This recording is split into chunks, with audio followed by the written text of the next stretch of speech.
संगवारी मला सेवा जोहार है संगवारी हो। ए हरे मुनगा भाजी हरे संगवारी है और बरसात के शुरुआती बरसात में मुनगा भाजी खवाई अच्छा हरे काबर कि ये मुनगा भाजी हा ए समय केवरी केवरी निकले रहते तो केवरी केवरी पत्ता के मुनगा भाजी बना के खाते।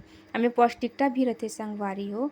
तो इसने हसियम कुचरी से काटी ताकि नान नान पूरा बने अच्छे से कुचरा आ जाए, नान नान पोइला आ जाए ऐसे कह के ओकर बाद ला पानी में उसाने बर रखी से ओकर बाद में डालते तन ओकर बाद बने अच्छा चूर जही तन एला बघारी संगवारी हो। बघारे बरे दे खड़ी मिर्चा हावे और लहसुन हावे ए दे डारा थे ओकर बाद ए बने अच्छा ललिया जही ना ओकर बाद ए भाजी ला डारही